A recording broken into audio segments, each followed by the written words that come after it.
O nosso trabalho ele se inicia, né, com uma tolerância de...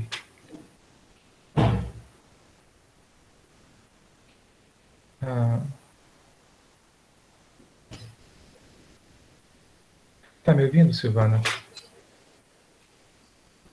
Tô sim, professor. Tá bom, né? Melhorou o áudio? Melhorou. Silvana, melhorou o áudio? Melhorou sim, professor. Sim? Sim. Ótimo, Silvana. Silvana, faça a gentileza de, quando o áudio não ficar audível, me interrompa e me peça para corrigir, tá bom? Tudo bem, professor. Tu me auxiliaria muito dessa forma, tá? Tá. É porque, de onde eu estou aqui, eu não consigo ver ou ouvir o que está sendo transmitido, né? Então, não sei como eu poderia fazer isso, né? Então, até que eu aprenda, então, eu vou contar com a ajuda de vocês. Tudo Então bem. tá, gente, olha. Então, a agenda de hoje, ela será montada da seguinte forma. Nesse momento, né, dentro de instantes, nós vamos começar com a exposição dos autores que estiverem presentes na sala, né, nós temos 22 presentes até o momento. Acredito eu, é porque nós estamos tendo uma outra sala de bate-papo do Google Meet com a professora Suzy, né? Parece-me que temos aqui alguns acadêmicos que está com ela lá. Então, assim que eles saírem de lá, eles virão para cá. Não são tantos, né? E aí, nessa noite fria e com muito vento, não sei como é que estão por aí com vocês, mas por aqui está ventando bastante. Nós já estamos aqui eu estou aqui com 19 graus, né? Devido à altitude. Então, nesse primeiro momento, voltando ao nosso tema, eu vou buscar lá nas contribuições de vocês e vou pedir para os presentes, né, fazer um breve relato do porquê eles consideram aqueles elementos, né, em Correia. Depois eu vou fazer uma breve exposição segundo Correia.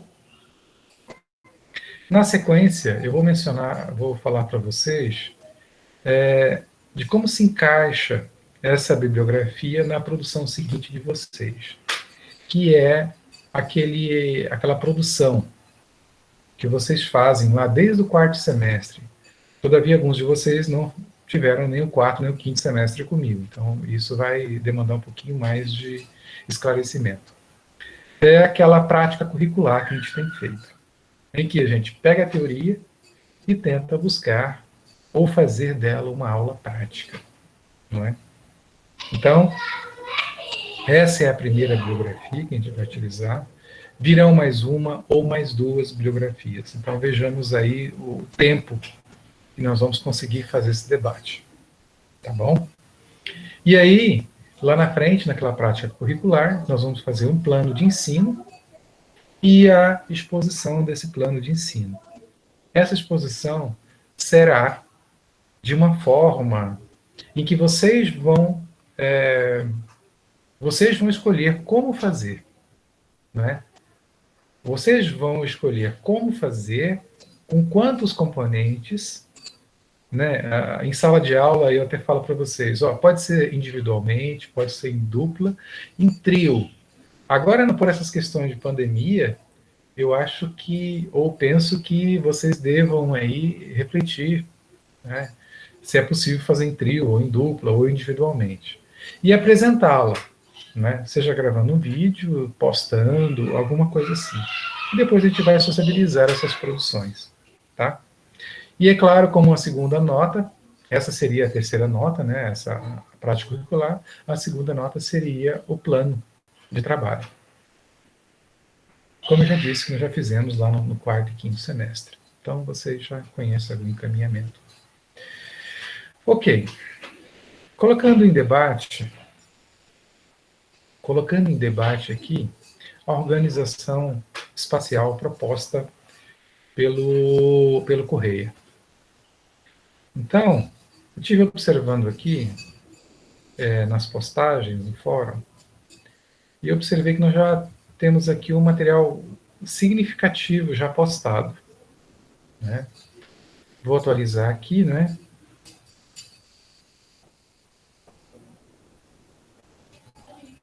Aí vou ter aqui uma totalização de trabalhos postados.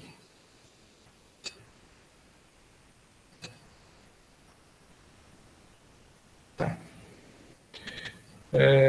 Totalizam, quer ver? O Josias encaminhou o trabalho, o Adriano, o Renan, o Igor, o Maicon, Sidney, Felipe, Camila, Júlio, Ediane, Rodrigo, Thaisa, Silvana, César, Juliene, Isabela,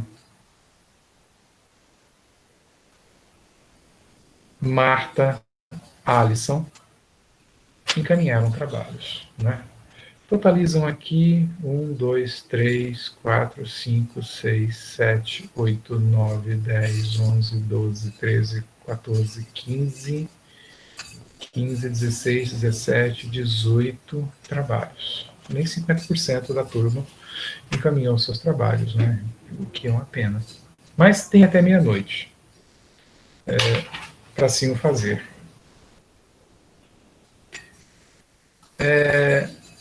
Agora eu vou iniciar o nosso debate de hoje com a contribuição de vocês mesmos, né? Sobre as suas reflexões em cima de Correia. Então, eu vou abrir para alguns o debate, principalmente para aqueles que estiverem na sala, tá bom?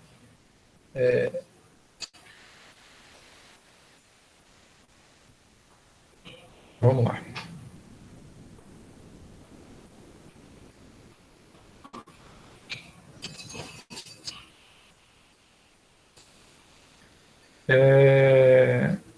O Josias se encontra na sala?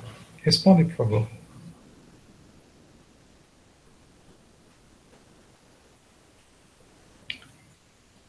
Josias se encontra na sala? Adriano?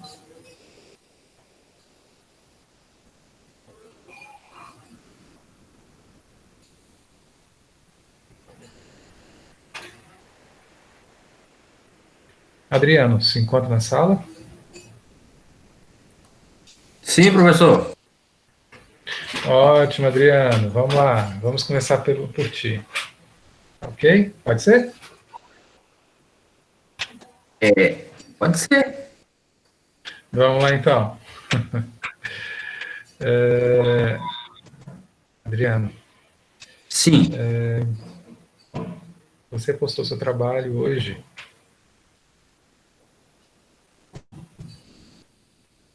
Tá. Quanto à organização espacial, você vai indicar? Primeiro, e a segunda natureza, enquanto elemento essencial em Correia. A primeira e segunda natureza para Correia, a primeira natureza é aquela que não houve atuação humana, ou seja, não teve trabalho humano atuando nessa natureza. Exemplo, construção de casa. Não teve trabalho humano atuando nessa natureza. Exemplo, construção de casa, plantio técnico utilizado, a transformação da natureza. A segunda natureza é quando o ser humano atua sobre ela, transformando a segunda natureza. Tá, o segundo. O capitalismo é um grande responsável pelo avanço da organização espacial. E o terceiro surge como subcentros, ou zonas periféricas do centro. Você poderia, por gentileza, destacar por que você considerou esses elementos?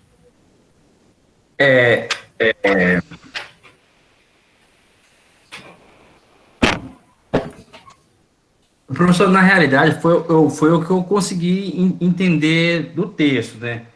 E li ele algumas vezes e eu consegui identificar essas partes, entendeu? Então, através até daquela conversa que nós tivemos na aula anterior, sobre o capitalismo, e aí foi quando eu vi essa parte também do surgimento do subcentro, ou essa zona periférica do centro.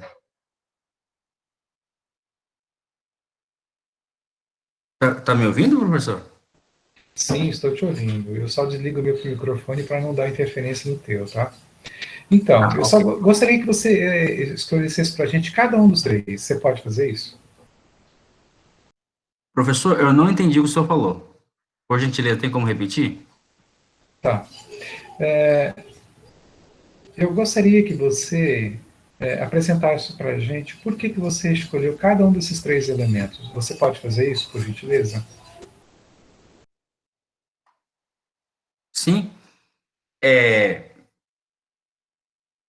Esse primeiro elemento que eu coloquei, atuação, a primeira e a segunda natureza, foi quando teve aquele debate daquela primeira aula inicial, que a Juliane, inclusive, falou sobre essa primeira e a segunda natureza.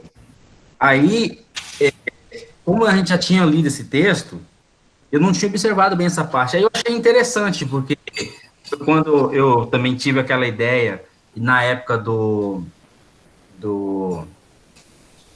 escondi da memória agora, tipo assim, o ser humano, no nomadismo, no meu entender, o ser humano não afetava tanto a natureza, tipo assim, na construção, eles moravam em caverna, eles só sobreviviam das plantas, então ele não tinha tanta interferência com a natureza. Então, no meu ver, eu pensei assim, essa parte, até nesses períodos, eles não ainda tipo assim, eles não atuavam ainda sobre a natureza, moldando, transformando em uma segunda natureza. Por isso que eu escolhi esse primeiro, esse top 1. Ok. E o top 2, no caso foi o capitalismo, foi que eu, assim, olhando um pouco o texto e nós conversando, foi que ele praticamente foi o grande avanço para que houvesse essa crescimento da organização, junto com o Estado, formulação das leis e tudo, que vai influenciar esse conjunto, né? Foi isso, esse foi o meu Sim. pensamento, professor. Sim, ok. Sim.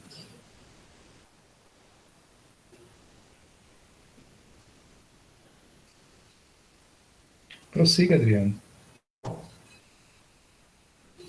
Tá, aí, professor, aí sobre esse terceiro item, foi que, no caso, foi o surgimento dos centros e as zonas periféricas do centro, ou as zonas periféricas do centro, foi hoje, eu estava lendo, li várias vezes, não estava conseguindo conseguir localizar esse terceiro item. Aí foi até que clareou minha mente. Puxa vida, aqui eu fui ver sobre essa parte aqui, como estava esse surgimento. Eu li várias vezes e não tinha conseguido entender, aí eu consegui a ver sobre isso. Tipo assim, e quando o, a,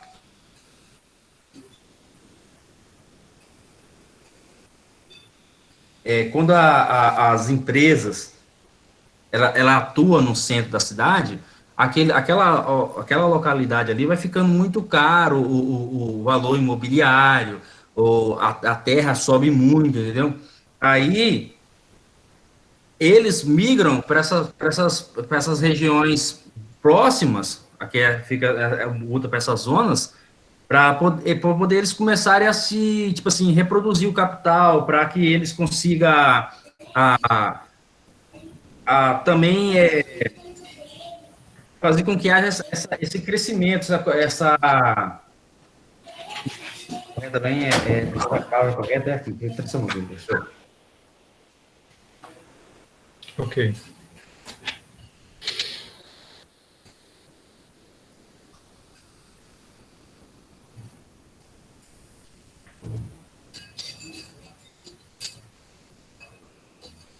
Aqui tipo assim, eles vão expandindo, né? Aí para essas mais próximas, formando novos subcentros, e eles conseguem ter uma renda, uma influência quase praticamente igual à do centro. Aqui no centro da cidade, no centro mesmo, fica difícil, por causa que, além de não ter tanto espaço, não tem tanto espaço territorial, também, além de ficar caro, aí eles conseguem montar toda essa rede, essa articulação entre fazendo com que haja esse crescimento, tanto do centro com essas zonas periféricas do centro. Foi o meu entendimento, professor.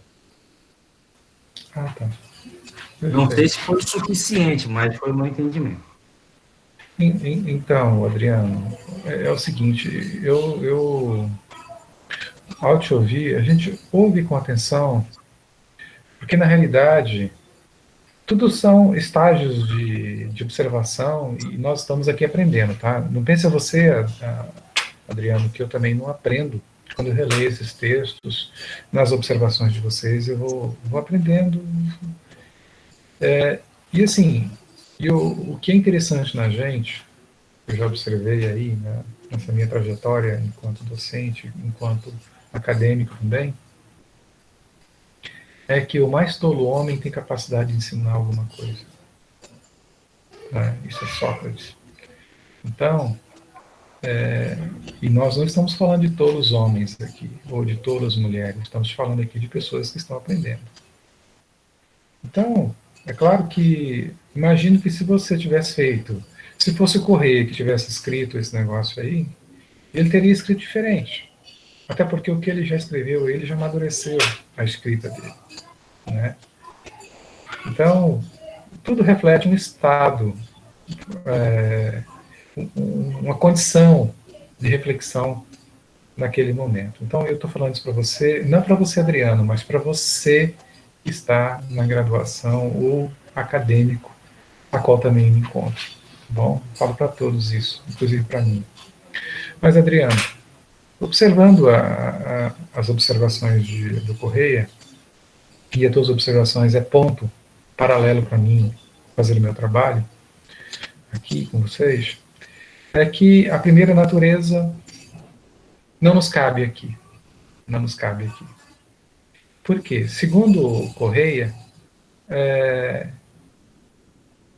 a organização espacial ele é um produto da material da sociedade. Ou seja, a organização social é a materialidade da sociedade. Não é? Ou seja, nós estamos falando da segunda natureza. A primeira natureza não é objeto de estudo ou foco aqui da geografia. Pelo menos da geografia humana. Há quem gosta da geografia física ficar aí cultivando bacias hidrográficas. Não sei, eu respeito a forma com que se trabalha, mas até eles mesmos estão revisando isso. Então, nosso objeto é segunda natureza. São as relações humanas na construção, ou relações sociais na construção do espaço geográfico. Isso aí é latente. Então, com relação à sua primeira observação.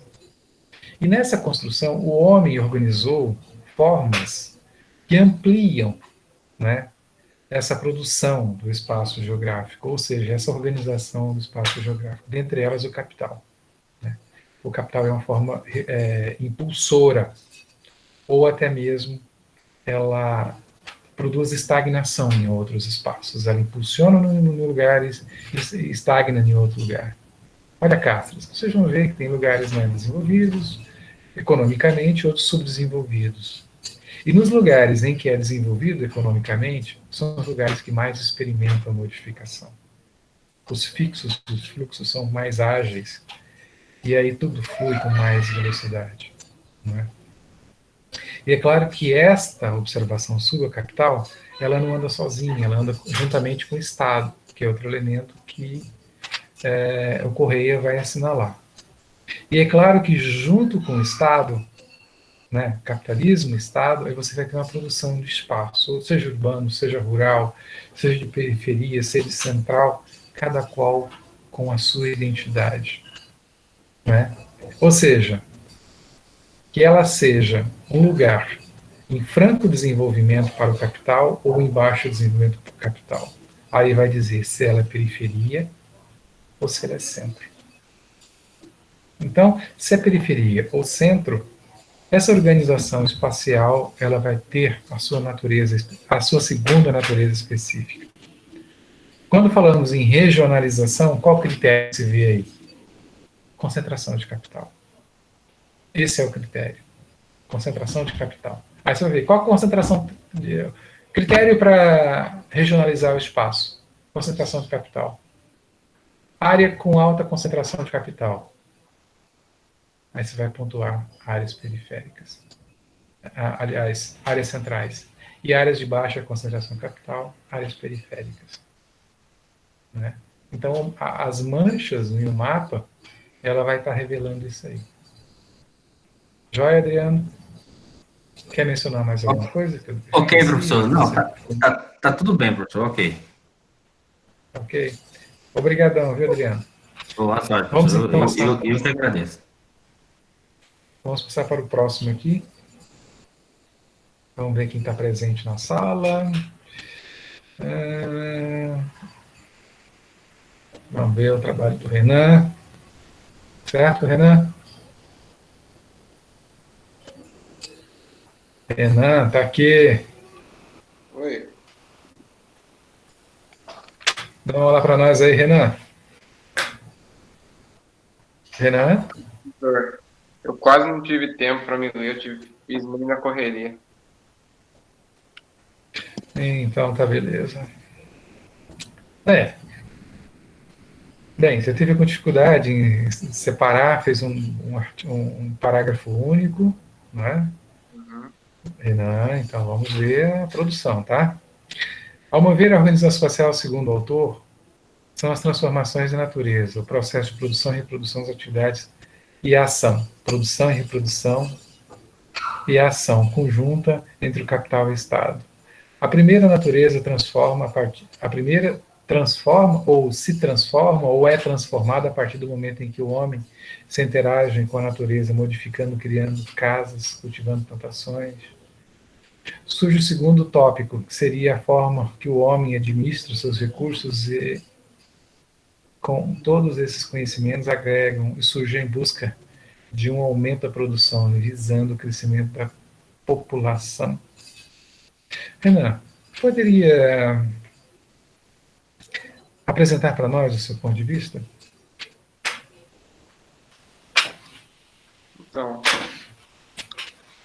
no meu ver, a organização espacial, segundo o autor,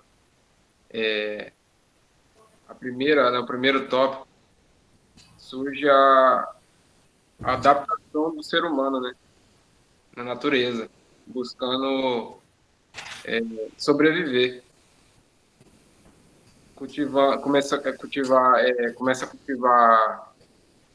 plantações para se alimentar, abrigos. E a partir desse momento que ele se adapta, né, à natureza, ele busca se aperfeiçoar, né, de uma certa forma. Aí começa a aprimorar seus recursos, criando o que a gente conhece como sociedade, dividindo as tarefas, distribuindo as tarefas, né, em grupo. E aí depois desse segundo tópico, surge o que a gente chama do crescimento da população, né? E a busca por um certo conforto, criando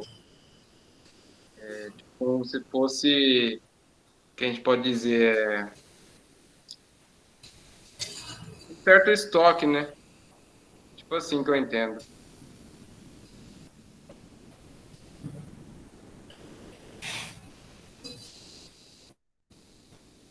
É isso que eu tenho para... Sim. Renan, por gentileza, explica para a gente, você fala da produção e reprodução, como é que você vê a produção e a reprodução sendo gerada aí de acordo com o que você argumenta no seu texto? Não entendi, professor. Como... Tá. Está falando aí da produção e reprodução. No meio do seu texto, no meio do seu parágrafo, você fala da produção e reprodução. Como é que você vê a produção e a reprodução sendo acontecendo aí Nos dias de hoje, você fala? Sim, no meio do seu texto, aí você fala da produção e da reprodução, da primeira natureza.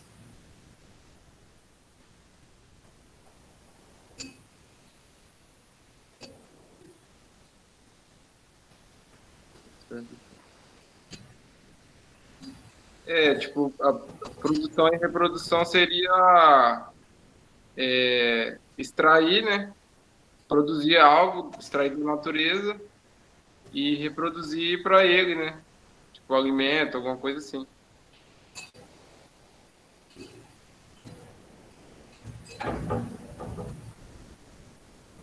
Então, aqui bem você abre assim, ao meu ver, a organização espacial, segundo o autor, são as transformações da natureza, o processo de produção e reprodução das atividades, e a ação conjunta entre o capital e o Estado. Aí pedi para você falar aí do processo de produção e reprodução, dessa conjuntura entre capital e Estado. Eu achei uma síntese bem interessante que você montou aí no primeiro parágrafo.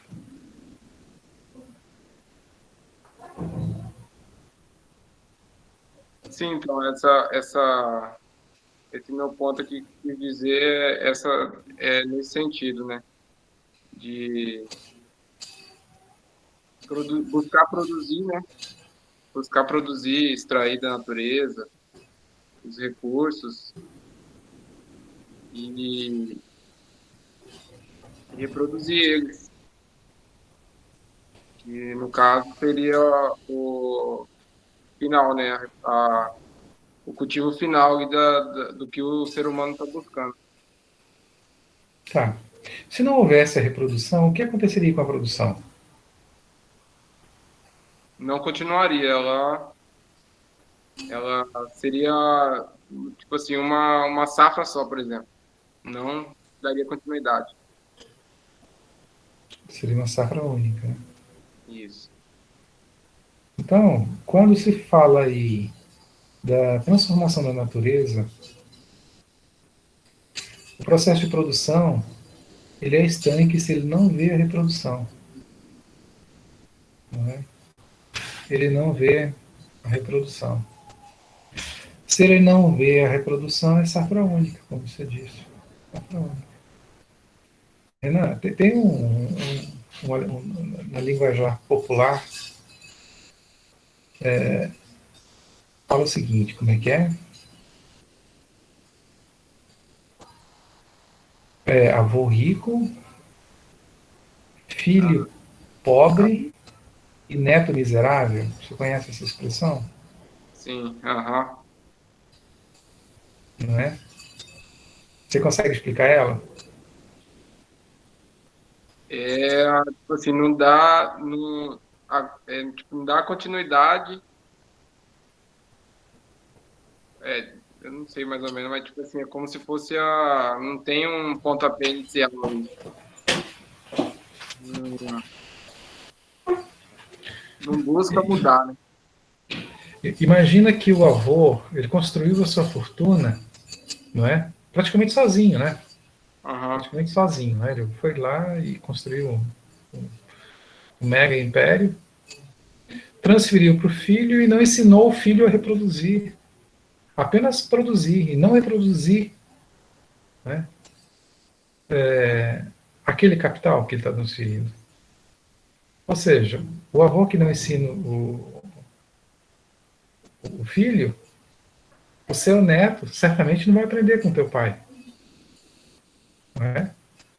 Então, isso acontece muito nos interiores aí, em que o filho não participa da produção. Porque se ele aprende a produção, ele tem que entender o seguinte: eu tenho que melhorar essa produção. Como é que eu melhoro a produção? Reproduzindo. Então, às vezes a gente acha que o reproduzir é apenas multiplicar. Não, de forma alguma. De forma alguma. É interessante que o Roberto Lobato Correia amplia muito esse conceito aí. Que o reproduzir não é simplesmente você multiplicar a mesma coisa várias vezes, não. São ideias novas, aí entra a questão da inovação. entre a questão de que se muda a perspectiva de mercado, né, de produção do espaço, há que haver também mudanças nessa conjuntura, porque caso contrário, a reprodução vai haver apenas uma produção simples, não é?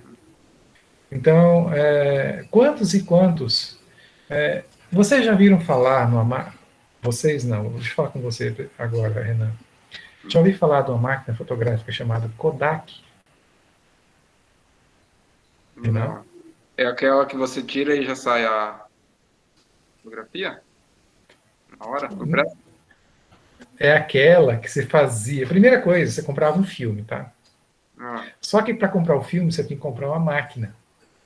Você comprava o filme, a máquina, depois o filme, né? 24, 36 poses, colocava dentro dela, aquela loucura, aquele trem, né?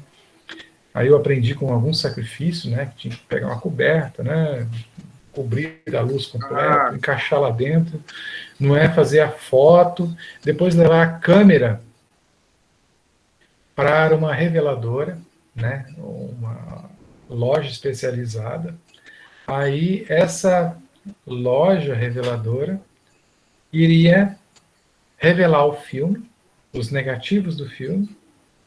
Após revelar os negativos do filme, ela imprimia as fotos e te entregar. Entendi. Você nem sabe o que é isso. Né? E quantos deles não sabem nem o que é isso? Ou seja, isso foi reproduzido. Não, foi produzido por algum tempo. A Kodak não pensou que isso poderia mudar.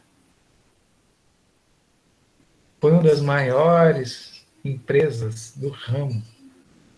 E essa empresa faliu em pouco tempo. É um Orkut da vida, né? Uma mídia social que apenas resolveu produzir informação e não reproduzir as informações. Faliu. Então, gente, existem exemplos, né, aí recentes, né, de que se a gente não aprende a melhorar a produção, uma reprodução, segundo essa perspectiva do autor, um dado produto ou serviço, ele cai.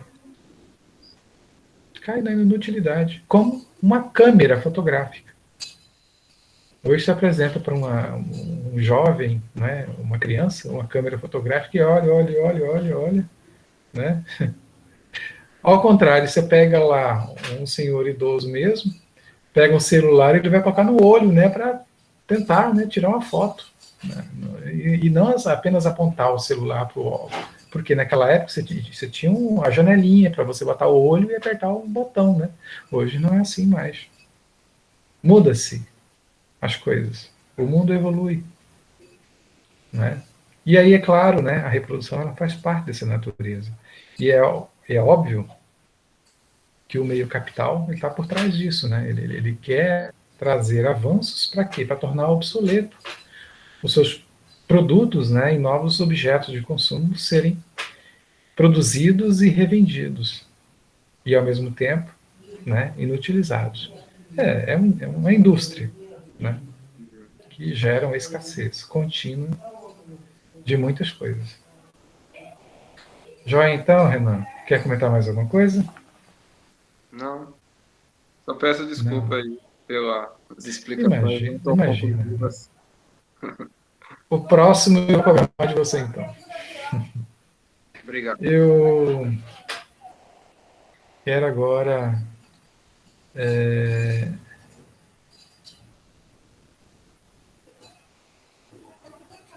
o César se encontra?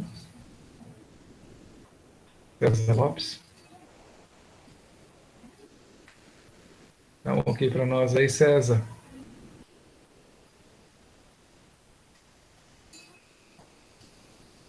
César. Oi, professor. Fala aí, César. Oi. Estava tentando ativar ali.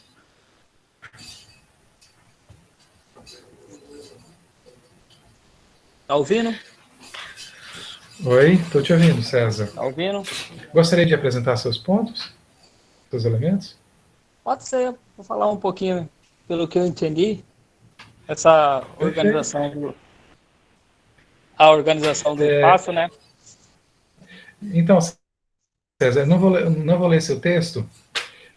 Vocês, gente, todos vocês têm acesso ao texto de todo mundo. Só vocês aí acompanhando aí, vocês podem baixar ele aí. Eu poderia compartilhar minha tela com vocês, mas fica um texto tão pequeno, uma tela tão pequena, e alguns de vocês ainda estão usando ainda o celular, né? O smartphone, fica mais difícil acompanhar a leitura ainda. Mas vou deixar o César aí fazer a leitura do texto dele e apresentar em síntese, né, os seus 3 pontos. Tá joia, César? Vamos lá? Eu nem consigo abrir o meu texto aqui, porque eu estou só no celular, mas eu vou falar um pouco pelo que eu Tá. entendi da Tá bom. organização do espaço. Segundo o autor, essa transformação dessa primeira natureza, né? Vamos falar um pouco do Mato Grosso, né? O Mato Grosso antes Sim. era tinha uma mata, era fechado, tinha um tipo de vegetação. Hoje, vamos supor, o pessoal da soja, da agricultura, hoje, transformaram esse espaço, vamos falar da região norte do estado, começaram a produzir, vamos supor, soja. E essa soja hoje não produz só soja. Hoje essa soja ela se reproduziu, ela se transformou em biocombustível, em leite, em ração, em transgênico, em carne, em outros produtos. E dentro dessa perspectiva, o capital vem modificando tudo dentro desse espaço. Esse espaço vem aumentando, vem criando cidade, vem dando uma contribuição na mudança daquele espaço dentro dessa região de Mato Grosso. Entendeu? Sim.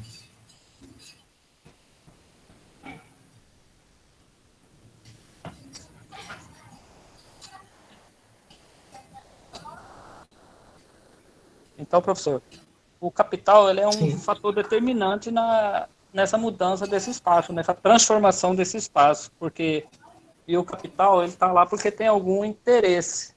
O capital só vai para um lugar onde ele tem algum interesse, ou em alguma coisa natural, ou em algum produto, algum mineral valioso, vamos supor, uma terra fértil. Ele tem interesse na mudança daquele espaço, entendeu? E a partir que o capital começa a investir naquele espaço, ele começa a ser modificado. Vem população, vamos supor, o Estado começa a ampliar seus recursos ali, começa a criar órgão, dispositivo, e aquele espaço começa a ser modificado. Já não existe mais aquela primeira natureza. Já é aquela segunda natureza se caminhando para outro tipo de desenvolvimento. Uhum. Ok.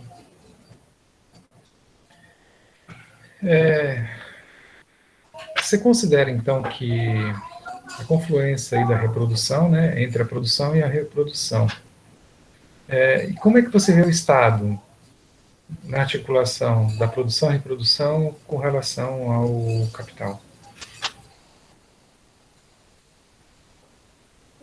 Como é que eu vejo o Estado? Já que você está falando aí do norte mato-grossense, a produção da soja aí, Parará. Então, eu vejo assim que é uma reprodução, vamos supor, daquele espaço, uma produção daquele produto está em constante desenvolvimento. Hoje, vamos supor, o governo, o país, o mundo está de olho no Mato Grosso, porque essa riqueza que ele tem dessa plantação desses grãos é muito importante para outros lugares, entendeu? Para desenvolvimento de outros lugares, né? E isso aí ele traz desenvolvimento para aquela região lá que está plantando, que está colhendo, que está fazendo aquelas safras, né? E as outras cidades vizinhas estão pegando, vamos supor, beira, de alguma forma, para poder se desenvolver naquele espaço. Sim. Sim, certamente. É uma questão. Mais alguma coisa? Desculpa, César. Eu vejo assim, primeiro, o capital, ele vê aquele espaço, ele consegue visualizar que naquele espaço tem uma perspectiva de um comércio muito grande, nem é tanta população, a população vem depois. Aí ele começa a investir, se desenvolver, porque se vem primeiro a população para depois vir o desenvolvimento, eu acredito que aquele espaço ele vai lentamente se desenvolvendo, mas se vem primeiro o capital, primeiro descobre aquele lugar e rapidinho ele começa a ser modificado. A ação é mais instantânea, de que primeiro o capital, depois a população. Então, o capital traz a população, né? Aí depois, se nós parar para pensar, vem os outros problemas acarretados através disso. É isso aí, meu primeiro ponto, professor. Esse é o primeiro ponto, ou seja, a confluência dos 3 pontos? Então, eu meio que fiz um resumo sobre pelo que eu li e tentar assimilar dentro do nosso estado, entendeu? Porque os textos são meio assim, difícil meio de entender algumas palavras, algumas coisas, mas o que eu entendi no caso que eu estou tentando passar é isso aí, tendo o nosso estado como exemplo, entendeu? E quando a gente deu o negócio da máquina lá, eu estou falando da soja. A soja, ela plantava só soja. Hoje não é só soja, hoje a soja se reproduz em outros produtos. A soja da biocombustível, da leite, da ração, que eu já falei. Então, aquele produto se reproduziu, entendeu? E ele está se transformando. Então, até porque já não é nem mais soja. Não é nem mais soja mais, né? Tem o milheto, tem o milho ainda, né? Isso eu estou falando de um produto só, né? Mas tem outros, né? Sim. Sim. É isso aí, professor. Se eu quiser fazer algumas considerações para eu aprender mais, saber mais e ficar melhor para mim. Eu só queria, o César, é o seguinte, lembrar, você está falando do norte, eu quero falar um pouco do sul, né? Certo. É claro que no nosso meet passado, eu comentei com vocês que Cáceres, por exemplo, por que Cáceres experimenta uma estagnação econômica? Não é? A pergunta é, Cáceres, ou melhor, o grupo empresarial cacerense, ou a produção local cacerense conseguiu ver um outro ambiente que não fosse a criação extensiva bovina? Né? Aí eu pergunto, atualmente, qual será o impacto hoje, digamos assim, da seca no Pantanal? São fazendas gigantescas que trabalham com alimentação extensiva do rebanho, que agora com a seca, agora com incêndio, que agora não sei o quê, que agora não sei o quê. Aí a pergunta é, qual é a tecnologia que eles estão utilizando na reprodução dessa produção, já há 3, 4 séculos em atividade? Será que eles aprenderam suficientemente? É uma pergunta que eu faço, porque eu não sou produtor, né, de rebanho bovino nessas áreas, né? Eu não sou produtor. Mas aí há indícios de que eles têm aprendido minimamente, aí, digamos aí com a produção artesanal aí que aconteceu aí na Jacobina, na Fazenda Facão, estou falando da Fazenda Jacobina, da Fazenda Facão, da Fazenda Ressaca. Aprenderam alguma coisa?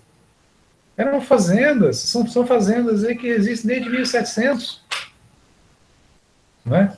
E que passaram por crises tremendas.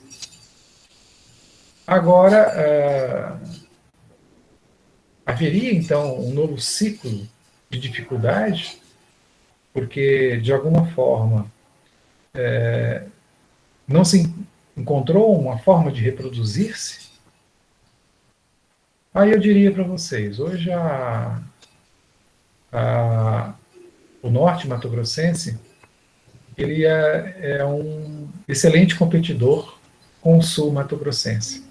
O norte competindo com o sul. Imagine vocês, os caras vão lá, produzem soja, milho, arroz, milheto, soja e milheto. Poxa, aí eles vão lá, no mesmo espaço que eles produziram soja, olha o que eles estão fazendo, né? Tem um período que tem um vazio e um sistema de adubação direta. O que eles estão fazendo? Eles estão plantando a braquiária para fornecer matéria orgânica para a lavoura, né? e diminuir os custos com adubo, eles utilizam os maquinários para plantar a braquiária. A braquiária, em 2 meses, ela vira um gigante. O que eles fazem? Eles colocam um rebanho bovino para comer essa braquiária. Depois incorpora toda essa braquiária ao solo, faz um cercadinho lá, utiliza o próprio milheto, o sorgo, né? E toda a produção lá, né? E estão fazendo a 4ª safra. Quer dizer, a primeira é a soja, a segunda o milho, depois o milheto, né? São 3 produtos da agricultura. Aí agora a pecuária, com confinamento. Cerca um pedacinho lá, tritura tudo isso, dá para o rebanho comer. No período seco, estão produzindo carne. Olha aí. Se reinventaram? Reinventaram. Aqueles mais entusiastas, e isso eu falei com vocês na aula passada, já é experimento desde 2002, que eu visitei uma fazenda próxima a Sinop, já tinha esse experimento avançado. Olha a pergunta. Quais das fazendas em Cáceres que experimentam alguma coisa de inovação? Hã? Quais são? Não sei, eu não entendo isso. E nem poderia falar que não estão experimentando inovação. Mas eu diria o seguinte, nós estamos falando aqui da produção e reorganização do espaço geográfico. Então, esse espaço geográfico, ele tenderá a ser consumido pela primeira natureza, aqueles que não incorporam tecnologia de reprodução. Isso é latente. A gente está observando aí a cada dia. Né? Então, se não é em função da própria primeira natureza, é em função de outras matrizes de segunda natureza. Outros concorrentes de mercado, digamos assim. Então, a gente olha ao nosso redor e vê isso acontecendo, e aí, bem, eu olho com uma certa apreensão do ponto de vista do desenvolvimento regional, em função disso, né? Mas é uma questão a ser situada aí, né, pelos empresários locais, né? E eu só olho na condição de pesquisador mesmo, né, nos trabalhos que a gente faz aí. Mas, do ponto de vista econômico regional, é preocupante, certamente. Porque, não que eu sou entusiasta capitalista, mas do ponto de vista, há muitas pessoas que dependem disso, né? Eu dependo disso porque eu dependo dos meus estudantes, né, dos acadêmicos que estão aqui na universidade. E, é claro, vocês dependem dos seus empregos, né? Todos nós utilizamos, de alguma forma, aí de instrumentos de capitais, né, para nos alimentar, né?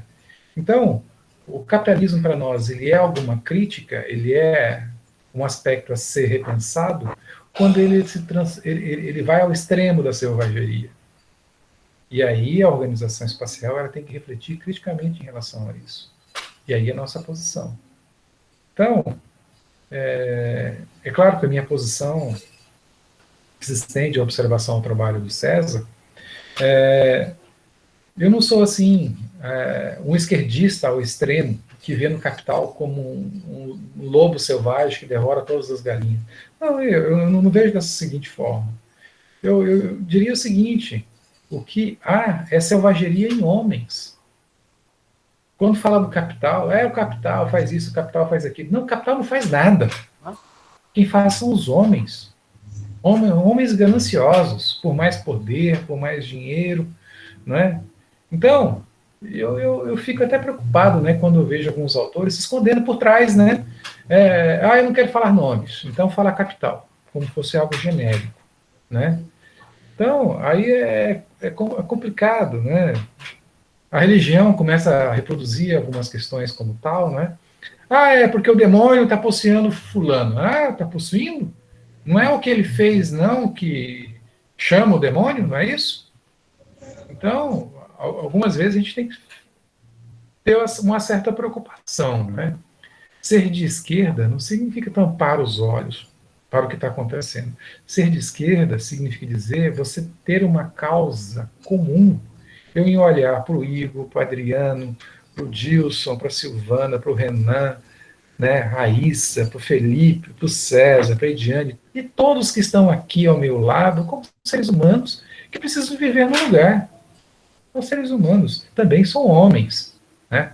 Homens, mulheres que têm aspirações, têm desejos, tudo isso, não é?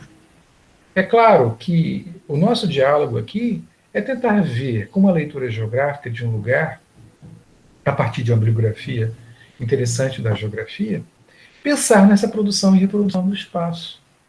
Não é? Olha que legal. Não é? Então, se a gente olha as formas, né? As formas, se a gente olha o conteúdo do lugar, e isso possibilita a gente ter uma reflexão ampliada sobre aquilo, não é maravilhoso? Isso não tira aquela visão romântica das coisas, ou aquela visão bastante assim, como eu diria assim, pessimista das coisas, em que se você fala, não, tudo é dominação, né? O Marilena achou, tudo é dominação, tudo é dominação. Ah, eu quero morrer.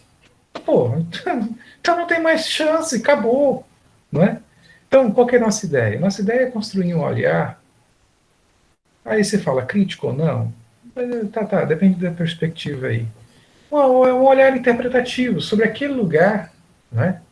E a partir dele tomar a posição. Né? Minha posição é pela pobreza porque eu sou pobre. Minha família provém de uma exclusão social, né? E eu falo para os pobres, com os pobres, e aí vou. Eu não vou defender os interesses dos ricos de forma alguma, né? E aí você me pergunta, então você vota você é do PT? Eu falei, não, eu não sou do PT não, cara. Eu nunca fui filiado ao PT, nem do PCdoB e nenhum dos socialistas aí. Não, de forma alguma, né? Sou partidário de algumas causas do PT, sinceramente. Mas uma coisa eu falo para vocês, em PSDB, PMDB, jamais. Né? Defender interesses da burguesia, da alta burguesia, nem da média burguesia, da alta burguesia, nem pensar, gente. Eu gosto de falar de uma classe social a qual eu pertenço. E disso aí eu me identifico. Né? Isso fala quem eu sou também, tá? Isso fala quem eu sou. Então, quando eu olho para o sistema produtivo cacerense, ou do norte, isso vai dizer o seguinte, eles estão brigando. Sabe quem está levando a melhor? O pessoal do norte. Por quê? Porque nos espaços que eles estão vivendo, eles estão reproduzindo muito bem as condições tecnológicas. E os do sul estão levando ferro e vão continuar levando, desculpa a palavra ferro. Vem do verbo ferrar. Não sei se vocês lembram aí no passado, aqueles que trabalhavam com a tecnologia rudimentar chamada de burro cargueiro. Então, para aumentar a eficiência do burro cargueiro, ou da mula cargueira, eles utilizavam ferraduras. Né? Eu acho que são termos aí que depois a gente vai ter que fazer um glosário aí, porque o professor aqui é meio arcaico aí, então ele conhece algumas coisas dessa aí. Então, estar ferrado é usar uma ferradura. É similar ao burro que carrega a carga. Né? Então, por isso que o ferrar, ou estar ferrado, não é muito bom, né? Porque você é um burro de carga.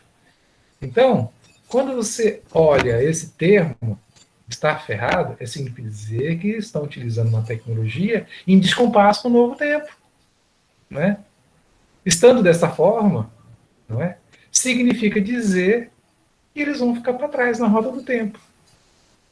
Ou seja, eles vão reproduzir o que a Jacobina já fez, que a Fazenda Facão já está em ruínas, né? A Ressaca não. A Ressaca, se vocês forem ver, a estrutura antiga da Ressaca demoliu-se, estão se construindo outro modelo produtivo. Né? Fiquei sabendo agora que eles começaram com o plantio de soja. Gente, eu não estou defendendo a soja no Pantanal, não. Por favor, César, não atire. Eu não defendo o plantio de soja no Pantanal, de forma alguma. A minha leitura é uma leitura de reprodução do espaço geográfico, né? E como ela está acontecendo. Não estou a serviço nem de um nem de outro, de forma alguma. Eu estou a serviço da leitura da paisagem geográfica, ou do espaço geográfico, melhor dizendo. Joia? Sem ampliar aí os comentários sobre o texto do César, Professor, tá de bom tamanho. Oi. deixa eu falar mais um pouco. Esses últimos 2 semanas, nós presenciamos o fogo no Pantanal, certo? No Pantanal Sul Mato Grossense e no Pantanal Norte aqui. Aí, o que eu vi que está acontecendo? O que estão acontecendo? O capital pecuária culpa, vamos supor, o SESC, vários órgãos, por ter tirado o gado do Pantanal. E porque tirou o gado do Pantanal, as árvores cresceram durante esse período de 10, 12 anos, e hoje isso aí facilitou o fogo no Pantanal, entendeu? Eles estão oportunismo, estão usando desse álibi para poder falar que é culpado alguém que tirou esses gado no Pantanal, que proibiram bastante gado no Pantanal, hoje os gados vivem na área de transição, e diz que isso colaborou para o fogo no Pantanal, entendeu? Aí eles estão pressionando o governo, de alguma forma já, usando isso como álibi para voltar a criar gado dentro do Pantanal, entendeu? Não aqueles gado natural, mas esses gado normal já. Gado, plantação de soja, entendeu? Porque se não tiver árvore, se não tiver nada, não vai pegar fogo. Entendeu? Ontem mesmo, eu vi um vídeo de uma grande fazenda. Aqui perto da região da Vila Aparecida, é de pecuária. Metade da fazenda pegou fogo. Mesmo até na área que era preservada, tudo queimou. E segundo o pessoal estava falando das comunidades, que era um caminhoneiro que passou, um funcionário, não sei, ele jogou aquelas bituquinhas de cigarro, não tem? Perto. E isso pegou fogo metade da fazenda, área preservada, tudo. Ficou muito triste. Porque você passava por lá, você via todo verde de árvore, cheio de plantação, tudo. É bem triste essa queimada que tá tendo, essas queimadas. Então.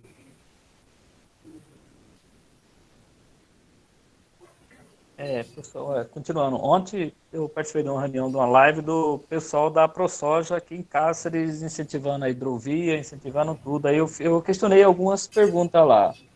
O que isso trará de benefício para a Cáceres, de desenvolvimento para a Cáceres? Qual é o trabalho, qual é a renda? Ainda eu posicionei lá. Essa hidrovia funcionou aqui há 12 anos atrás e mais de 10 anos de atividade na cidade. O que ela deixou para a cidade?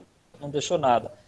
Aí eu perguntei, essas embarcações hoje, elas vão ser adaptadas ao rio ou vai ter que adaptar o rio de novo para as embarcações ficar dragando todo o rio, quebrando o curso da água? Eles não responderam, eles ficaram quietos, eles ficaram quietinhos, não responderam. Só falaram da ferrovia, hidrovia, rodovia, mas quando eu perguntava do desenvolvimento de Cáceres, eles ficavam quietos. Oi, professor. Ei, César. Oi. Vocês já lembraram eles da chata que bateu no pilar da ponte? Isso. Vários pontos, entendeu? Eles não correm. Daí ainda falou, mas hoje, se fosse para navegar hoje Cáceres está com o nível do rio da 70 centímetros. O nível mais crítico registrado em papel aqui é 67. Então, falta 3 centímetros. Então, daqui uns 2, 3 dias, nós estamos no nível mais crítico do rio Paraguai, em Cáceres. Nem uma chata com 30 centímetros calado não navega, entendeu? Então, não dá para entender que mágica que eles vão fazer aqui no rio, entendeu? César, aproveitando o gancho aí, é claro que, como a Camila comentou aí, é triste, né? A queimada ela é triste. Ela é triste. É claro que por trás não é a queimada. Vejamos, a queimada ela ocorre naturalmente, tá? Ela ocorre naturalmente. Só que é o seguinte: existe algumas condições que impulsionam isso, né? Quando você altera a primeira natureza, você pode potenciar todo e qualquer desastre, né? Então, se você tem pastagem, e essa pastagem ela é rasteira no cerrado, o fogo vai lamber aquilo ali e pressionar uma queimada muito mais rápida, claro, é óbvio. E aí, no caso, Camila, os desastres são avassaladores, né? Para todo mundo aí, para o ambiente, para as pessoas, para todos aí, para a fauna que ainda sobrou, né? Para a flora também, e aí vai sucessivamente, né? Então, César, um aspecto que está por trás dessa questão aí da ProSoja, que está, é uma pergunta interessante, né? Quem vai adaptar-se a quem, né? Se é o homem as condições ambientais ou se é as condições ambientais ao homem? Aí alguém vai responder, não, é o que der mais lucro. O que der mais lucro é o que a gente atende. É claro, eles não vão falar isso jamais, mas é óbvio que a melhor opção é essa aí. É a opção mais barata, que seja mais rentável. Então, só para lembrar e voltar ao tempo, teve um momento em nossa história em Cáceres, né, quando funcionava ali o porto, né? Lembrando que esse porto, ele tem toda uma estrutura construída pelo Estado, que está abandonada até então, né? Foi toda construída com dinheiro público. É grana minha, é sua, é de qualquer... Todos aqui que estão nessa sala. E mais de muitos aí, dos nossos pais aí, e de todos nós, né? Então, esse dinheiro público, ele está sendo colocado a serviço de quem? É de meia dúzia. E para que esses meia dúzias tenham renda? Não é o hospital que vai atender quem está precisando. Não é a escola que vai atender os nossos filhos, não é? Ou os nossos netos. Não! São produtores de soja. Não é? Tá, beleza. Então tá. Então vamos dizer que nós somos bonzinhos. Nós somos uma sociedade bastante igualitária. Seremos bonzinhos. Vamos ceder alguns milhares de reais para comprar uma área. Que veja, não é só comprar uma área. Se você for olhar lá perto da Serraria Cáceres, é um baita de um estacionamento que tem lá, lateral, né? Asfaltaram aqui de um lado e do outro. Aí criaram aquele barracão lá, o local de estocagem de soja, o local de estacionamento de caminhão, e lá vai a estrutura, mais estrutura de recalque de soja, de secador de soja e de elevação para desembarque nas chapas. Beleza, tudo isso porque somos bonzinhos. Tá, agora vamos a um ponto adiante. Né? Uma dessas sojas, uma dessas chatas, não sei o que aconteceu, ou um comboio de chatas, não sei o que aconteceu, colidiu com o pilar da ponte. Bem, eu consegui ver uma das placas lá de recuperação da ponte de 10 milhões de reais. Vocês acham que essa empresa foi multada de alguma forma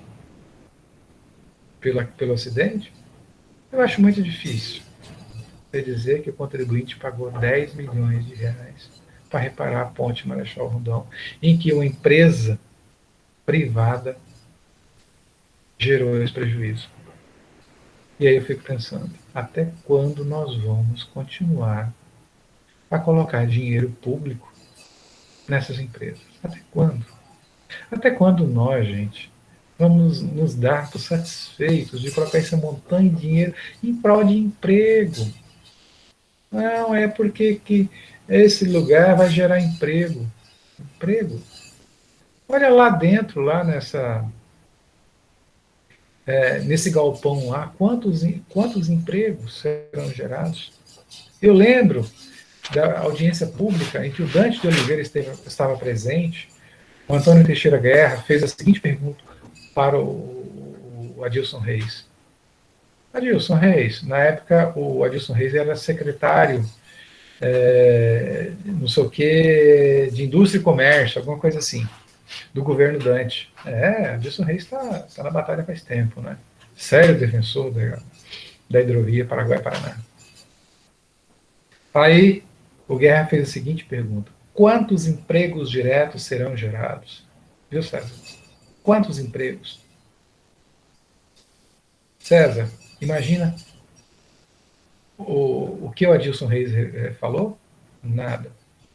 Aí, novamente, o Antônio Teixeira Guerra perguntou novamente. Isso em 2001. Viu, César? 2001. Quantos empregos, novamente? Quantos empregos diretos serão gerados? os diretos, para a gente calcular os indiretos, que é 3 vezes, né? Só multiplicar por 3. Isso. Aí o Edilson Reis, diante da personalidade que é o Antônio Teixeira Guerra, né? Quantos empregos você acha que ele falou? Chuta aí, vamos lá. 15. 15? 15? Isso. Acho que foi 11, né? Que o senhor falou. Não, foi 17. Se eu falei 11, 12, 15, acho que foi 17. Se eu não estiver enganado, salvo se eu não estiver enganado. Então, gente, é extremamente complicado. É extremamente complicado essa nossa opção e essa nossa nostalgia pelo mercado capital e achar que de alguma forma não seremos beneficiados. Então, ou até mesmo aí nas EPECs que estão tentando implantar aí, né? Aí o cacerense imagina o seguinte: poxa, por aqui a gente vai conseguir, nós vamos ter acesso ao mercado, um vasto mercado, né, para a gente comprar as nossas bugigangas. Aí a gente acaba descobrindo o seguinte, que essas EPECs, ela é zona de processamento e expansão, ela não é ZPE, ela não pode comercializar produto interno. Ou seja, tudo que ela chegar ali e vai ser montado ali, deverá ser exportado. Então, gente, eu não sei qual modelo de desenvolvimento econômico que a gente pode adotar, mas eu fico preocupado com essa produção e essa reprodução local.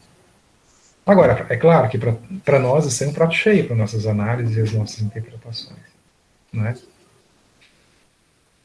Mais alguma coisa, César? Não, professor. Obrigado por enquanto. Só para fechar, eu tive semana retrasada em Guajará-Mirim.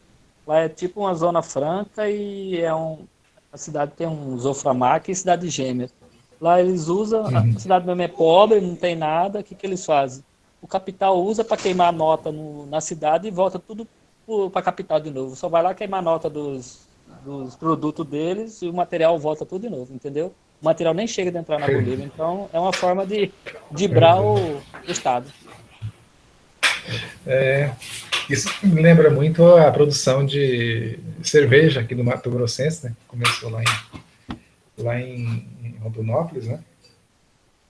Que a Itaipava, aqui em Mato Grossense, é um dos que mais produzia cerveja para exportação. E o principal consumidor era São Matias, né? Mas, é claro, nada chegava em São Matias, é óbvio, né? Tudo fica em Castro, tudo que fica em Cuiabá e aí pela frente, né? Claro, com aquele jeitinho que se consegue, né? Muito obrigado, César. Obrigado, professor. Então, gente, como última contribuição da noite, já que nosso espaço já está 21 e 24, uma contribuição que eu gostei bastante da Ediane também, né? Da Ediane, ela se encontra? Ediane?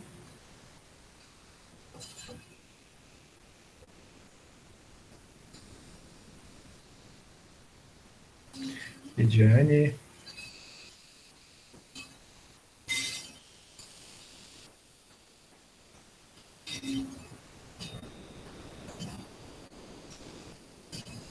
Ela mora no Salto do Céu lá, a conexão acredito que não seja muito boa, não. Ainda é com esse tempo fechado ainda. Então, a Ediane, ela está entrando e saindo, mas ela parece conectada, viu? Ediane, você está presente, Ediane? Está me ouvindo? Não? Professor, Oi. as conexões para cá tá muito ruim, porque por causa do tempo, tá caindo demais, toda hora. Sim. Então tá. Então, gente, eu farei o seguinte, dando encaminhamento aos pontos de trabalho de hoje,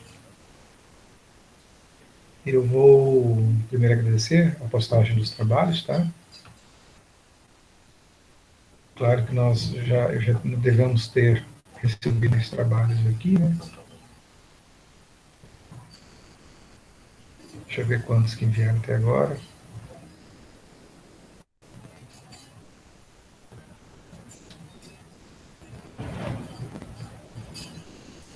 Então, aumentou um pouquinho, sim, né, o número de trabalhos encaminhados.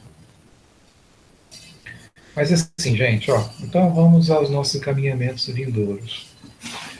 Tá. Qual que é a natureza desse trabalho, gente? Ele não está simplesmente para acumular mais atividades às tarefas de vocês. Não, é uma reflexão que nós temos a partir de Correia para pensarmos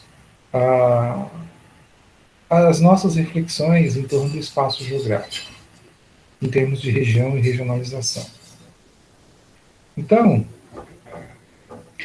aguardo que contribua no sentido que a gente consiga também, com essas análises e essas questões teóricas, que a gente consiga fazer o nosso trabalho adequadamente. Né?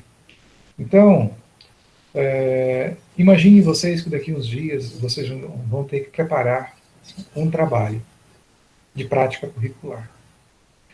Então, vocês vão ter que fazer um trabalho de regionalização, um trabalho pedagógico de regionalização do espaço geográfico brasileiro.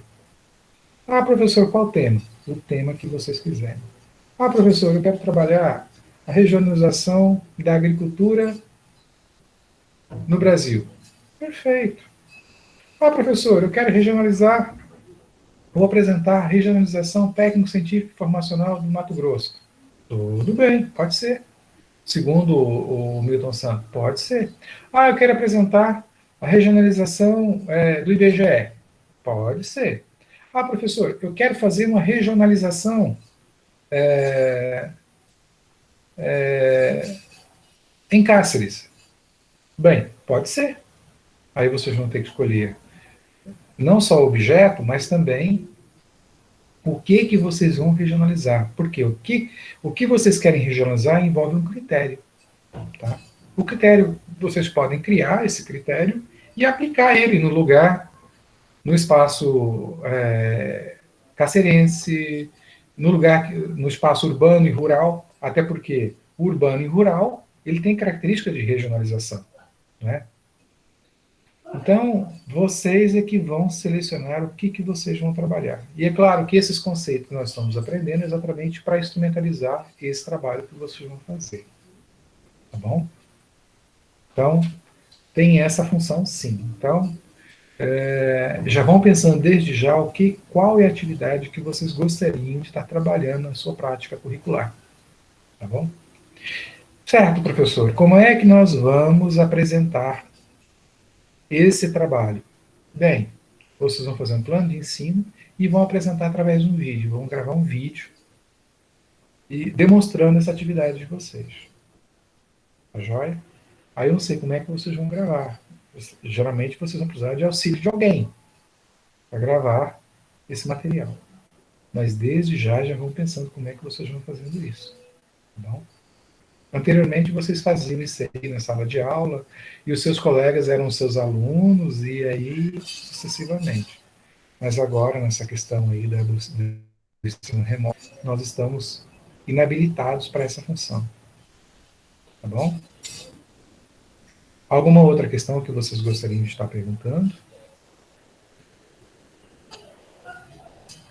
Sintam-se à vontade.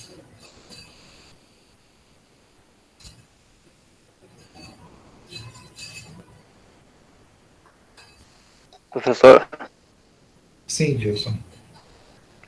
então, tenho acompanhado aí as aulas, um tanto quanto de dificuldade, igual todo mundo, né?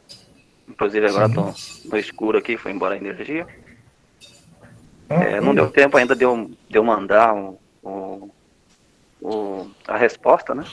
Aí das atividades. Mas se eu faço a pergunta em cima de Correia, né? Dos 3 elementos, né? Sim. Eu passei aqui no caderno, mas para mim poder passar no computador, estou tendo dificuldade por conta principalmente agora, foi embora a energia, né? Mas vou tentar passar aqui o que eu conseguir fazer, né? Acho que dá tempo, né? Sim, olha, a atividade está aberta até meia-noite, tá? Depois de meia-noite você não consegue enviar mais, você não consegue postar mais. Tá? Então você pode encaminhar no fórum ou você me encaminha no meu e-mail. Tá bom? Tá. Uhum. Vou fazer o possível. Tá bom, Então, assim, mas de acordo com o Correia, né? Ele vai buscar ali lá o objeto das ciências, né? Primeiro, das ciências sociais, né? Para fazer uma distinção do que é as ciências sociais, como a história, né? A antropologia, a economia, né? A geografia, isso, e as outras ciências sociais, né? Sim. E saber que essas ciências sociais estão, assim, multifacetadas, né? Elas, é preciso as pessoas saber distinguir, né, o que é que cada ciência tem como seu objeto, né? Então, assim, como um primeiro item, né, eu colocaria as ciências sociais e o objeto, né, delas, que cada uma precisa ter o seu objeto, né? No caso da geografia, ela foi buscar, né, esse seu objeto. E, enquanto ciência social, ela foi buscar lá como já passando também para a segunda questão, né, segundo posicionamento, buscando no positivismo, né, e também no materialismo histórico, em cima de outros escritores, né, em cima de outras fundamentações para as ciências, né, as ciências sociais, objetivando, né, e fazendo essa objetivação de cada ciência, né? E aí a gente vê que esses conceitos básicos, né, é que vai fazer a organização espacial, né, de acordo com cada ciência, né? No caso da geografia, né, que a gente vem estudando, tentando entender, né, essa regionalização espacial, ela está muito ligada ao capital, né? E o capital é um fator determinante, né, em cima do setor, né, da ciência, e que com o seu ofício, né, ele parte através, segundo um relato de Marx, né, através do extrativismo, né, que começou lá atrás, né, a busca do homem, né, pelo que ele as suas necessidades, né, e vai socializar, né, vai haver toda uma socialização ali, formando a segunda, né, paisagem. Porém, né, ele vai ver que isso é um fator social, e dentro desse fator social está vários elementos, né, que se encontram ali dentro do fator social, né, que foi preciso interagir, fazer toda uma interação, né, passar pelo processo da primeira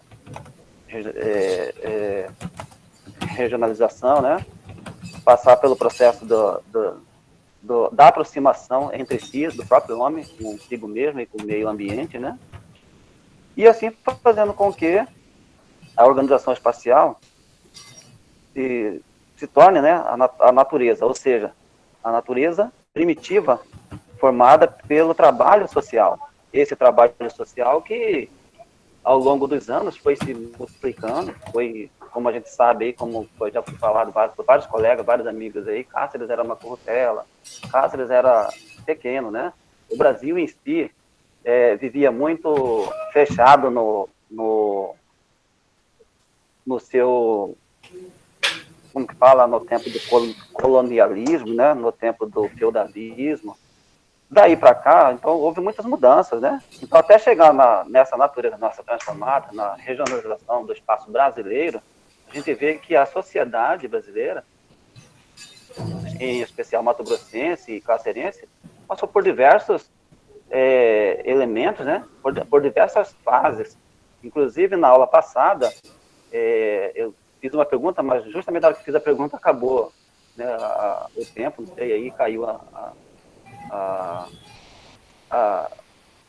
como fala, igual que caiu aqui comigo, né, aqui a ligação, E acabou por o senhor não responder, não dá tempo de responder. Eu nem sei se ouviu a pergunta, né?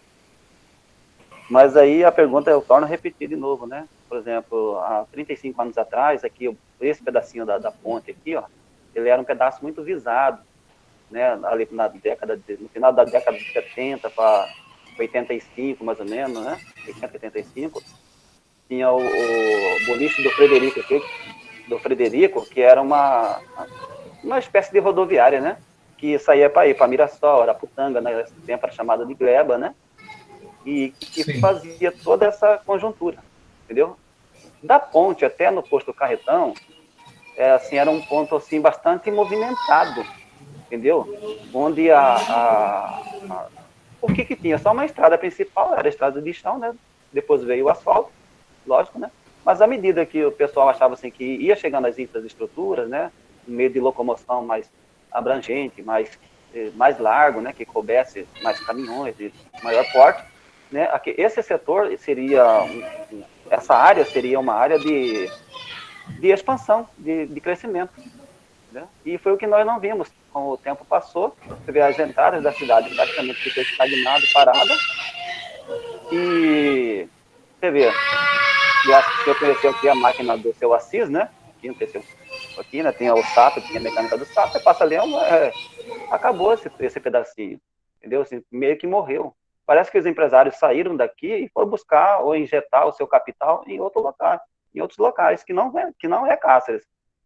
Entendeu? Enquanto isso, a gente vê Cáceres dentro de um buraco, como se fosse assim, porque os locais de entrada e saída estão defasados, assim como a entrada também da cidade, né, da BR-170, que está lá o Caranguejão, né, o portal temático parado, né, praticamente abandonado, né, que são as duas, né, 3 portas de entrada da cidade. Você vai olhar ali pela Peraputanga também, não tem maior desenvolvimento, né? Ou esse povo está investindo fora daqui, né? E os poucos investidores que vêm para cá vêm com um puro interesse do capital, né? E nessa questão eu vejo assim que Cáceres ela está parada no tempo, com pouco investimento e com pouco meio de locomoção, com pouco meio de saída para outros locais. E tudo isso faz parte desse meio social, né? Desse espaço geográfico, né? Ou simplesmente espaço, como eu tenho falado aqui, tenho estudado, que o Correia vai buscar, né? Até lá em Marx, né? Algumas colocações, né? Outros pensadores, né? Como Lablache, e entre outros, o próprio Milton Santos mesmo, né? Vai citar. Isso aí, então, assim, como é que o senhor vê essa situação hoje, né, que tem toda a infraestrutura, toda modelada, né, toda asfaltada, dos 2 lados da BR, e paralisado no tempo? Então, Wilson, é uma questão a se pensar, né? A inserção de Cáceres no cenário regional é o fato que né, que Cáceres a cidade de Cáceres, né, juntamente com um conjunto empresariado, parecem cultivar, né, a produção, né, a produção de um tempo que de repente não atende aos novos tempos, né? Ou seja, o bolicho que existia ali deixa de existir em função de alguma coisa, né? E aí que entra a questão da organização espacial. Isso é fantástico para nós, hein, geógrafos, né, ou licenciados em geografia, interpretar isso, né? Porque se você vai falar com um desenvolvimentista, o que ele vai falar, Dilson? Mais dinheiro do Estado para injetar ânimo aí. Aí começa toda aquela questão de corrupção, né, que existe nos espaços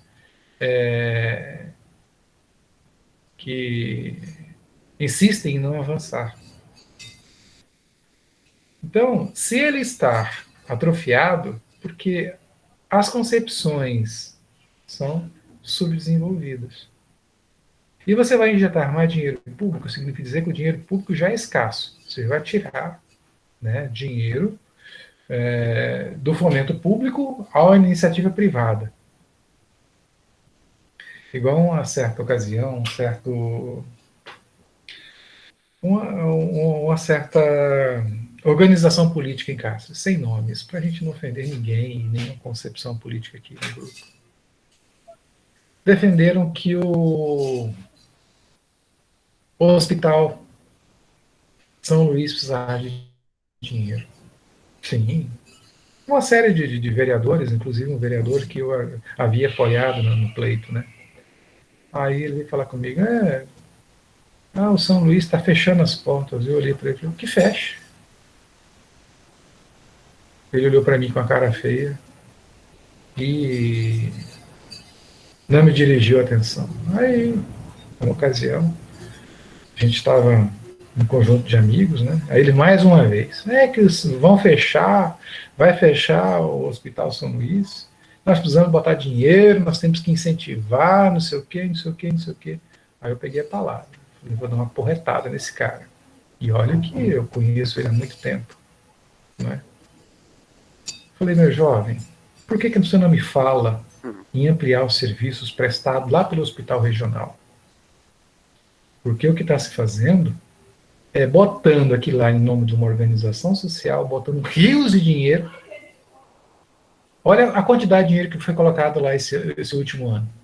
E quando ele era público, por que não se colocava essa quantia de dinheiro lá? Por quê? Porque o público não funciona? Quando ele é privado, então ele presta melhor serviço, pode pôr mais dinheiro. Por que não põe mais dinheiro quando é público, então, para ver se ele funciona melhor? Por quê? Agora, a gente vai colocar dinheiro público numa instituição privada, para quê? Se o Dilson, se o Júlio, ou se o Renan, se o Adriano quiser um atendimento, ele vai ter que pagar por esse atendimento. Mas ele atende o SUS. O SUS tem que pagar para ele. 2 vezes. Que fecha. Agora, eu vou ostentar a elite? Não. Se ela quer ter bom atendimento, que ela vá, então. Contrate uma clínica. Agora, que eu não abro mão, Dilson, que eu não abro mão, sabe o que é? Das instituições públicas. O funcionamento condizente nas instituições públicas. Daqui a pouco a gente começa a falar que o privado funciona melhor. Funciona melhor? Olha o que aconteceu lá com São Luís, em relação ao hospital regional. O hospital regional ele tinha lá uma ala específica para atender pré-natais. Quando voltou, saiu da Santa Catarina e voltou para o estado, desapareceu. Não se sabe onde foi parar. Então, o que se tem feito atualmente? Você precariza o público para vender o privado. O privado ele funciona bem. Não é? E isso é um absurdo, gente. A gente tem que acordar para isso. Não é porque eu sou servidor público que eu estou defendendo o meu negócio. Não, de forma alguma. De forma alguma. Eu já falei para vocês na nossa primeira aula desse semestre, que do semestre passado e anterior também a gente tem falado isso. Eu defendo a universidade pública não pelo fato do que ela produz, né, necessariamente, né, do que ela é para defender meu emprego, mas pelo que ela produz. Eu vou falar para vocês uma coisa, né? Vocês podem até pensar que é uma crítica exagerada, mas não. Você imagina que o governo federal,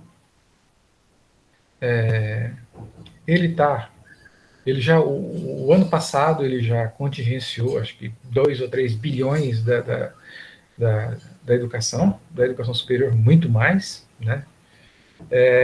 O governo federal, no mesmo caminho do governo federal, está contingenciando outros tantos, não é? Beleza. Ok, então se é para cortar despesas, que corta as despesas, então, na carne, né? Aí você vai ver os despesas do judiciário ampliaram. Ninguém cortou do judiciário. O que está cortando é onde? Da saúde, da educação, da segurança. Entendeu? É o arroz com feijão da sociedade. É isso aí. né? Aí o que faz? Corta aí 2 ou 3 bilhões aí o ano passado. Esse ano estão querendo cortar mais 2 bilhões. E sabe o que o governo atual fez? Está transferindo quase 2 bilhões, 1,2 bilhões de reais para uma empresa que tem uma promessa, né, a Oxford, de produzir uma vacina. Diante de uma promessa, produzir uma vacina. Olha aí. A grande questão é, por que então, se havia essa necessidade, não injetou esse dinheiro em campo fomento para as universidades, que sejam públicas, sejam particulares? Por que não injetou isso aí no mercado nacional? Olha a quantidade de incentivo à pesquisa que iria gerar com 2 bilhões, com 1,2 bilhões. E sem esse dinheiro, gente, a USP está desenvolvendo uma potencial vacina contra o Covid-19. Olha aí, gente, com todo o contingenciamento, sem dinheiro. Então, gente, e outra, essas instituições públicas produzem material para o público. Não é? Então, as patentes é de domínio público. E nós esquecemos disso. A gente acaba falando que o privado funciona. Sim, o privado funciona. Nós vamos ter que pagar caro por essas vacinas. Nós, de uma forma ou de outra, vamos ter que pagar caro por essas vacinas, quando elas saírem. E outra, o que a Oxford tem enquanto vacina é uma promessa. Então, gente, às vezes a gente tem que ter uma certa cautela e um olhar mais atento com relação a como é que as instituições públicas, ou se é que são de fato instituições, ou se são fachadas, que produzem essa produção e essa reprodução, né? Aliás, mais é a incorporação do público em relação a um serviço que deveria prestar à sociedade, né? Então, gente, sem querer avançar mais no nosso espaço, já estamos 21h48. Dilson, eu não sei se eu consegui, de repente, aí pensar a conjuntura de Cáceres e os demais municípios, né? Mas eu sei que é uma liderança regional que ela está ficando no passado. Né? Outras lideranças só não assumiram essa liderança, como por exemplo Mirassol, não assumiram, por questões N aí, tráfico de drogas, né? Vocês têm lembranças aí, ou mesmo outras lideranças regionais, como Ponce de Lacerda, vai acabar assumindo a frente disso. Só não assumiu ainda porque está muito distante de Cuiabá. Mas, certamente, Cáceres já não é mais polo de atendimento, como eram, digamos, aí há 5 anos atrás. Aí, né? Então, Ponce de Lacerda, de fato, está assumando a liderança no extremo do meio-oeste, não mais Cáceres. E parece-me que essa independência, quando falamos de regionalização, dos municípios ao entorno de Cáceres. Né? Então, é complicado, porque quando se fala na hierarquia urbana, do ponto de vista da regionalização do espaço geográfico, dessa organização do espaço geográfico, ter uma cidade polo, ela é indispensável no sentido de agregar serviços, produtos e tudo mais. É uma condição que a gente cada dia vem perdendo. Né? Tô falando, não a gente, mas propriamente a cidade de Cáceres. E é claro que outros atores hegemônicos tomarão o lugar. Né? Porque o mercado ele é fluido, ele é ágil, né? E ele quer uma estabilidade, certamente. Joia? Mais alguma outra questão, gente?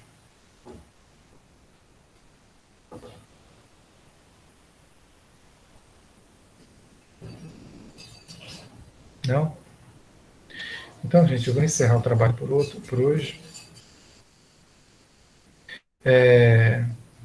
Tenha uma ótima noite, uma noitezinha fria, né? Por aqui está ventando bastante. E o sinal de internet às vezes fica mais intenso, muitas vezes menos intenso, né? Então, vamos aí agendar para a próxima quinta-feira um trabalho. Amanhã já estarei disponibilizando, né, o material para o nosso material teórico para o nosso novo trabalho. Ele terá o mesmo molde desse aqui, tá? Vocês vão ter que formular 3 questões, tá? A partir do texto e postar também no fórum, nesse mesmo molde, tá bom? E eu amanhã vou estar postando, né, o texto, os referenciais e dando tempo alguma coisa complementar para estar ampliando os horizontes de vocês. Tá joia? Um forte abraço, então, e fiquem com Deus, gente. Boa noite, professor. Boa noite, professor. Boa noite, professor. Boa noite, turma, também. Boa noite.